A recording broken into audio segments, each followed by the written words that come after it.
1시간 기도 성경 10장 읽기 묵상 계속해야 힘이 됩니다.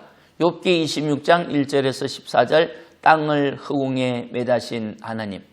옛날 사람들 중 다수는 지구가 평평하다고 생각하고 태양과 달과 별들이 지구 중심으로 돈다고 생각했습니다. 1543년 코페르니쿠스가 지구가 태양 중심으로 돈다고 했을 때도 사람들은 믿지 않았고 1623년 갈릴레오가 동일한 주장을 했지만 받아들이지 않았지요. 그런데 놀랍게도 몇천 년 전에 쓰여진 성경은 하나님께서 지구를 아무것도 없는 허공에 매달았다고 하였습니다. 7절입니다. 그는 북쪽을 허공에 펴시고 땅을 아무것도 없는 곳에 매다시며 물을 빽빽한 구름에 싸시나 그 밑의 구름이 찢어지지 아니하였느니라. 그는 보름달을 가리시고 자기의 구름을 그 위에 펴시고 수면의 경계를 그으시니 빛과 어둠이 함께 끝나는 곳이니라. 아멘. 욥은 하나님께서 땅을 아무것도 없는 허공에 매단 것처럼 존재하게 하신 것을 깨달았습니다. 거대한 기둥 위에 지구를 존재하게 한 것이 아니라 아무것도 없는 허공에 존재하게 하셨지요. 지구뿐만 아닙니다. 태양과 달과 별들도 허공에 매단 것처럼 존재하게 하셨습니다.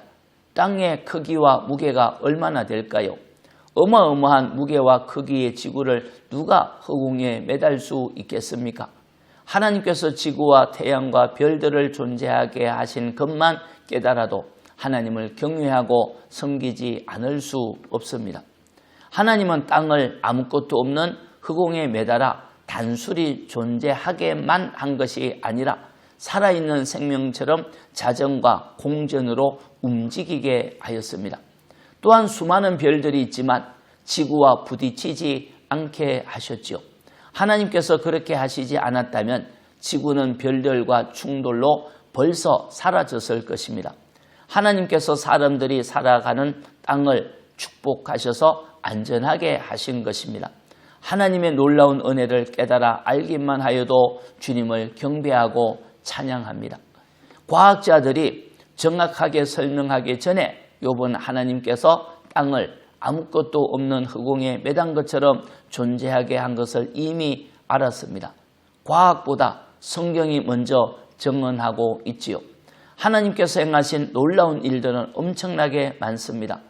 사람이 깨달아 알지 못해 그렇지 얼마나 많은지 모릅니다. 그 중에 하나가 수면의 경계를 정하신 것입니다. 욥은 하나님께서 수면의 경계를 정하셨다고 하였습니다. 바다는 아무리 흉흉하고 파도가 사나워도 한계가 있습니다. 하나님이 정하신 경계를 넘어설 수 없지요. 파도가 사나워도 산을 넘고 넘어 사람을 해롭게 하지 못합니다. 하나님께서 바다의 한계를 정하셨기에 해변가에 머물러야 하지요. 사람들을 배려한 하나님의 놀라운 은혜입니다. 사람들이 살아가는 땅에게 베푸신 은총을 깨닫기만 해도 하나님께 찬양과 영광을 돌리지 않을 수 없습니다. 우리가 살아가는 땅은 우연히 생긴 것도 아니요 진화된 것도 아니라 하나님께서 지혜와 명철로 가장 아름답게 창조하신 것입니다. 하나님께서 행하신 모든 것을 깨닫고 하나님께 영광 돌림이 마땅하지요. 창조 세계를 묵상하면서 하나님께 영광 돌리는 모든 분들 축복합니다. 당연한 겁니다. 아멘. 하나님 고맙습니다. 저희가 창조 세계를 묵상하면서 하나님께 찬양, 영광, 경배 드리기 원합니다.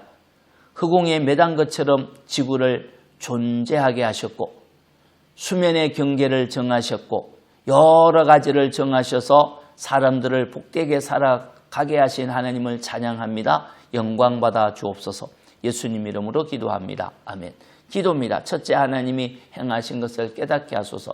둘째, 복음을 전하는 증인이 되게 하소서. 찬송은 510장 하나님의 진리 등대. 하나님 경외합시다. 잘 될 겁니다. 아멘.